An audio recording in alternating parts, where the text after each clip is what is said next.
ready. For Mason to start off, what do you guys learn playing without Zach today, and how can this kind of help you down the line? I mean, we preach next man up all the time. So if anybody gets injured, sick, COVID from a couple years ago, we just kind of learned that it's next man up. You got to be able to do your job, understand what the team needs from you to help get a win, and then moving forward, you know, anybody is susceptible to foul trouble. So I mean, if that happens, then we just keep moving on. Braden, did you have to play a little bit differently without Zach? Yeah, it was a little different not throwing it up there, but I mean, Trey did his thing in the post, so just kind of give him the ball and let him do his thing. So. Hey, Trey, you redshirted last year. All-American sitting on the bench, redshirting. What was it like for you to get out there this year, play meaningful minutes, and really just kind of really go at it? And it's just been great to watch you this year. What was the question? What were... Redshirting, you know, getting a lot of action. Oh, I mean, yeah, it just feels good to just play basketball again. Obviously, when you're on a really good team, that helps too, because you're winning a lot of games. So it's been fun. For anyone who wants it, how long did you guys have to adjust to no Zach Edey, and then what was your focus, especially on the defensive end early? So we kind of knew this morning, so it was kind of a short notice. But kind of like to piggyback on what Mace said, I mean, it's next man up. I mean, whether that's me out, that's Zach out, that's anybody out. I mean, whoever's that next guy up has to come ready to play. Mason, can you kind of elaborate on your back injury and just the frustrations? And then obviously you didn't get a lot of minutes against Davidson tonight. You're back in the starting lineup and, you know, diving on the floor. It looked like you're back to 100%. Yeah, you know, I feel great. There's definitely ups and downs. If anybody has back problems, you understand. It's not fun to deal with, especially whenever there's complications with it and things are great one day and then 2 days later I can barely walk. So just dealing with that, working with our trainers, prehab, rehab, trying to take care of myself as much as I can. It gets exhausting, but I have to do it to be able to play, and so I'm fine with that.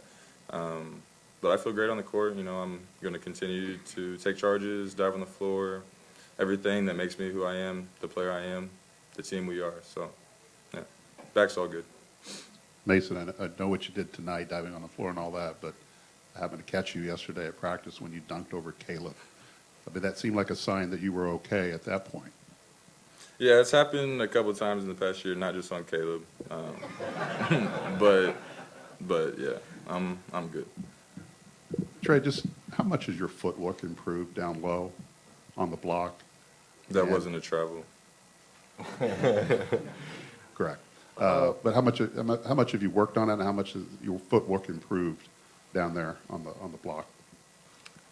I don't know how much it's improved. I think it's kind of always something that since I've grown up, I've played big man for most of my life.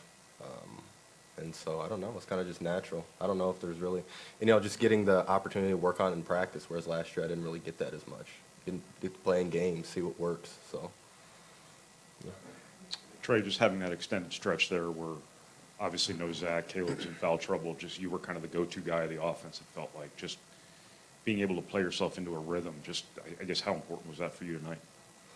Yeah, like you said, yeah, when you're, especially when Z's gone and you kind of get more low post touches, there is kind of a rhythm that you get to the game, feel of the game. And, you know, like I said, we work on it every day, so I kind of just do the same thing I do every other day. For Braden, just the same thing I asked Mason right off the bat here. Just what did you guys take from having to play without Zach and kind of have to figure some things out a little bit?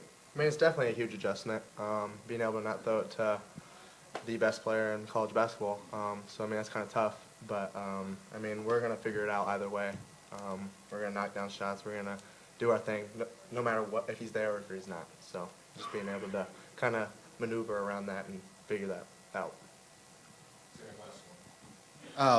This is kind of a general question. Since Trey was the leading scorer tonight, I'll ask him. I mean, in high school in AAU, you're always the go-to guys. You get here, clearly Zach is the go-to guy.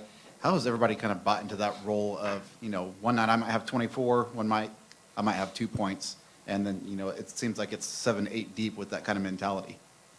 Yeah, well, I mean, I think everybody on the team wants to win.